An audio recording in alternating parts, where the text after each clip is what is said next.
बिस्मिल्लाहिर्रहमानिर्रहीम। अस्सलाम वालेकुम नाज़रीन, आप देख रहे हैं प्रोग्राम अंदर की बात फयाज राजा के साथ और आप देखते हैं मुझे मेरे यूट्यूब चैनल और फेसबुक पेज के ऊपर। दोस्तों, न्यूज़ और करंट अफेयर्स पर नज़र रखने के साथ साथ अपने इनबॉक्स के ऊपर भी नज़र रखना होती है। और हमारा इनबॉक्स जो है वो गुज़श्ता तकरीबन 4-5 दिनों से मुख्तलिफ सवालात से भरा हुआ है कि इनके ऊपर वीडियो करें, इस हवाले से मज़ीद मालूमात की ज़रूरत है।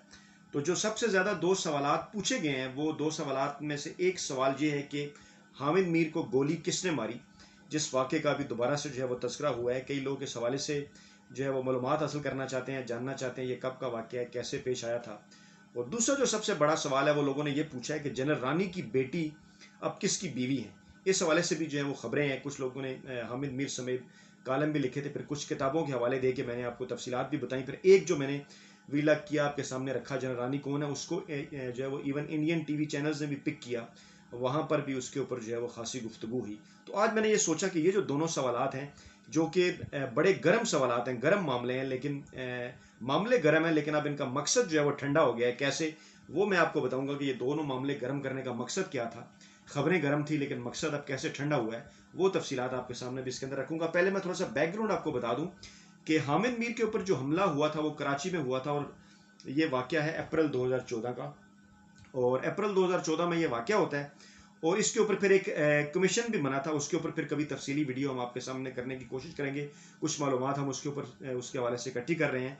3 रुकनी ये कमीशन था, सुप्रीम कोर्ट के 3 जज साहिबान, अनवर ज़ैद जमाली जो बाद में चीफ जस्टिस बने थे, उनकी सर्वाई में हुआ था। लेकिन शॉर्टकट बहरल उसका मतलब लुबे लुबाब ये था कि उसके अंदर जो है वो ये साबित नहीं हो सका था कि ये हमला जो है वो ISI ने करवाया है। बहरल उसके ऊपर तफसीली भी कभी वीडियो करेंगे। लेकिन सरेदस्त आपको, जब मैं इस हवाले से कुछ रिसर्च कर रहा था तो कुछ खबरें जो हैं वो मेरे हाथ लगी लेटेस्ट। लेकिन बड़ी हैरान कुन बात यह है कि वो खबरें मेन स्ट्रीम मीडिया का हिस्सा एक मरतबा फिर ना बन सकी और सोशल मीडिया के ऊपर भी उनके ऊपर कोई ज़्यादा बातचीत जो है वो नहीं हो रही है। तो फिर मैंने ये सोचा कि आप क्योंकि मालूमात भी हासिल करना चाह रहे हैं तो अपने वीलॉग में ये मालूमात आपके सामने रखता हूँ। और ये मालूमात जो है वो ये बेसिकली दावा है एक सीनियर सहाफ़ी का जिनका नाम जो है वो पीजे मीर है। और पीजे मीर साहब ARY टीवी के लिए किसी ज़माने में एक बड़ा शोरा आफाक शो करते रहे हैं, सीनियर सहाफ़ी हैं।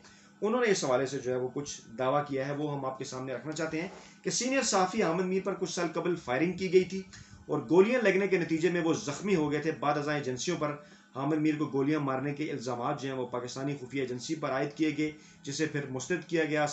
जो है वो एजेंसीज की तरफ से साबित भी नहीं हो सका कमीशन में। अच्छा, इसी हवाले से जो सीनियर सहाफ़ी हैं पीजे मीर, उन्होंने एक बड़ा दावा किया है। उन्होंने कहा कि हामिद मीर को गोलियां मारने वाले वाक़े से ISI का ताल्लुक हरगिज़ नहीं, बल्कि मैं आज आपको एक बहुत बड़ी और तगड़ी बात बता रहा हूँ। ये पीजे मीर ने दावा किया, उन्होंने कहा कि बहुत बड़ी और तगड़ी बात बता रहा हूँ कि इन पर हमला करने वालों का ताल्लुक भारतीय खुफिया एजेंसी रा से था। ये इंकशाफ किया है पीजे मीर ने। आगे चलकर वो ये कहते हैं कि कोई भी शख्स अगर हाजिर सर्विस आर्मी चीफ से मुतल्लिक बात करे तो उसके खिलाफ फौरी एक्शन लिया जाना चाहिए। और पीजे मीर ने मजीद कहा कि हामिद मीर ने जो बयान दिया है वो नाकाबिले बर्दाश्त है और जो बात गलत है वो गलत है। गलत बात करने वालों को बेनकाब करना चाहिए। इस तरह से हम हिंदुस्तान के हाथों में खेल रहे हैं। आर्मी के खिलाफ बात करना बिल्कुल नाकाबिले कबूल है। अच्छा, फिर पीजे मीर साहब ने यह भी फरमाया कि जब मैंने हामिद मीर की बातें सुनी तो मेरे पाँव के नीचे से जमीन निकल गई कि हम भला कैसे अपने इदारों के खिलाफ ऐसी बातें कर सकते हैं। हम अपने फौजी जवानों को क्या पैगाम दे रहे हैं कि हमारे आर्मी चीफ की क्या इज्जत है। अब बहुत हो गया, इस सारे मामले के खिलाफ फौरी एक्शन होना चाहिए ताकि मुस्तकबिल में ऐसा ना हो। अच्छा, इसी दौरान हामिद मीर के प्रोग्राम के ऊपर तो जो है वो पाबंदी लग चुकी है और जो जियो टीवी है उसने जब इस जो है वो पाबंदी लगाई थी तो पाबंदी के ऊपर उन्होंने एक अपना बयान भी जारी किया जो मैं आपके सामने रखना चाहता हूँ। अगरचे उसके ऊपर बात होगी है लेकिन मौके की मुनासबत से ये बयान सामने रखना ज़रूरी है। जो उन्होंने कहा था कि उन्होंने ये कहा कि हम अपने नाज़रीन और कारीन को ये याद दिलाना चाहते हैं कि मुल्क में किसी भी दूसरी मीडिया ऑर्गेनाइजेशन के मुकाबले में करप्शन और गद्दारी जैसे सैकड़ों झूठे इल्ज़ाम, ये उनका दावा है। और जियो और जंग ग्रुप को बंद किया गया, हमारे साथियों को मारा पीटा गया, बकौल उनके अपने नाज़रीन और कारीन को हमने बखबर रखने में अपना 10 अरब रुपए का नुकसान किया, ये जियो टीवी कह रहा है। तहम ग्रुप और उसके एडिटर्स के लिए मुश्किल हो गया, ये अहम तरीन बात है, ज़रा सुनिए। तहम ग्रुप और उसके एडिटर्स के लिए मुश्किल हो गया कि वो अपने दायरा इख्तियार से बाहर की गई तकरीर या तहरीर के मवाद की जिम्मेदारी कैसे लें जो वाक़तन एडिटोरियल टीम ने देखा और ना ही इसकी मंजूरी दी हो। कि एक वो जो तकरीर हामिद मीर ने की वो उनका एक पर्सनल मामला था लेकिन हमसे उन्होंने कोई मंजूरी नहीं ली। उसकी जिम्मेदारी लेना जो है वो हमारे लिए बड़ा मुश्किल हो गया कि एक शख्स अब हमारी स्क्रीन के ऊपर बैठे और उसके ऊपर बात करे।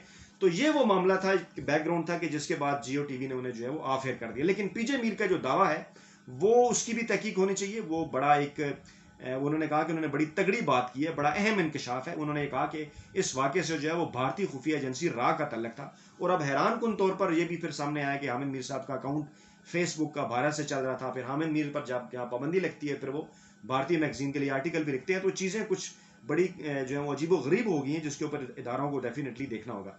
अच्छा, दूसरा मामला है जनरल रानी का, जो कि हामिद मीर से जुड़ा हुआ है। उन्होंने कॉलम भी लिखा था और फिर वो जब प्रेस क्लब के बाहर एहतजाज कर रहे थे तो उन्होंने फिर जो है वो कहा था कि जनरल रानी के मुतल्लिक वो बताएंगे कि किसकी कि जनरल रानी के आर्मी चीफ से जो है वो डायरेक्ट तल्लुकात हुआ करते हैं और किसकी बीवी ने किसको कैसे कहाँ गोली मारी थी। ठीक है, तो लड़की के भाइयों का तो नहीं पता, लड़की की माँ का नाम जो है वो जनरल रानी है, जिन्होंने जो है वो व्लॉगर के ऊपर हमला किया। इस किस्म की बातें उन्होंने की थी।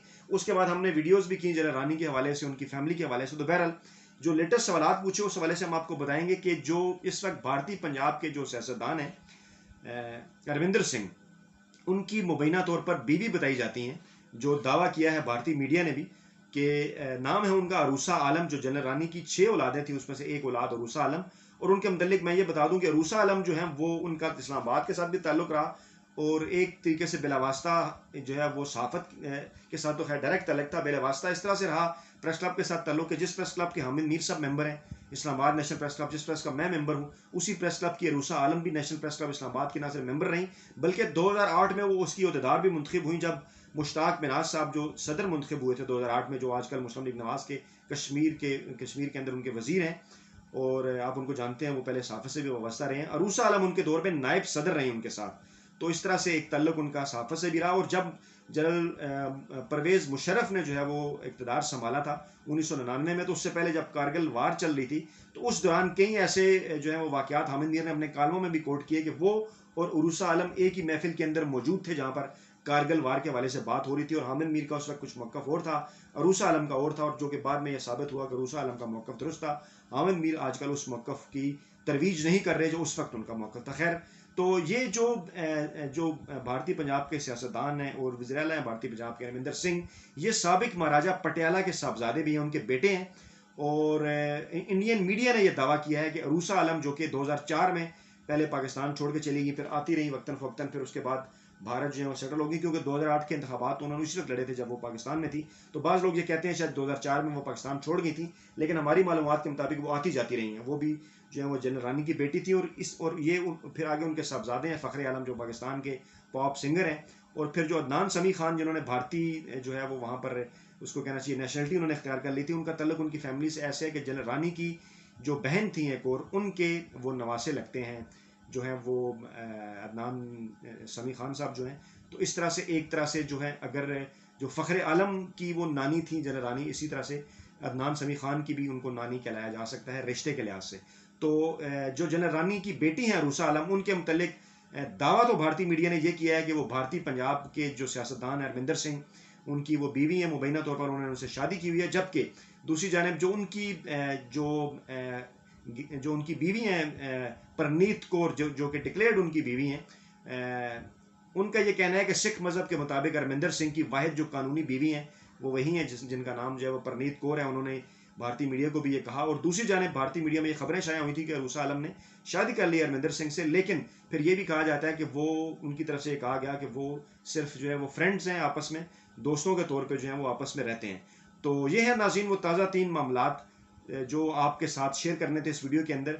और ये जो दोनों मामले थे, इनको क्यों गर्म किया गया, ये खबरें गर्मा गर्म क्यों थी, इसके पीछे डेफिनेटली कुछ मामलात पर से तवज्जो हटाना था। कुछ अच्छी खबरें जो कि पाकिस्तानी मीडिया की जीनत नहीं बन पाई, वो हम आपकी खिदमत में पेश करते रहते हैं कि एक ऐसे मौके के ऊपर कि जब पाकिस्तानी इकॉनमीज़ के हवाले से अच्छी खबरें आई और ये नज़र आ रहा था कि फटफ के अंदर भी पाकिस्तान जो है वो बेहतर परफॉर्म करने की वजह से अब रिपोर्ट्स आ रही हैं कि पाकिस्तान जो है वो ब्लैक लिस्ट से भी जो है वो निकल जाएगा और पाकिस्तान का मुस्तकबिल खासा बेहतर नज़र आ रहा है। आइंदा आने वाले दिनों में इसके जो समरात हैं वो आवाम तक भी पहुँचेंगे। तो फिर मीडिया आपको पता है कि एक स्मोक स्क्रीन भी जो है वो पैदा करता है। इसी स्मोक स्क्रीन के नतीजे में ये दो जो खबरें थी बड़ी जो सामने आई, और मकसद इनका ठंडा था और ठंडा मजीद हो गया क्योंकि इन तमाम तर चीज़ों के बावजूद इमरान खान की हुकूमत जो है वो कायम दायम है। इस्टेब्लिशमेंट के साथ उनके ताल्लुकात भी ज़बरदस्त हैं, एक पेज के ऊपर हैं, अदलिया के साथ ताल्लुकात भी ज़बरदस्त हैं। तमाम पाकिस्तान के इदारे इस वक्त सहमत हैं कि मुल्क में जो आइनी और कानूनी हुकूमत है उसको अपने जो मुकर्रर 5 साल मुद्दत है वो पूरी करनी चाहिए। तो नाज़रीन, ये थी अपडेट्स।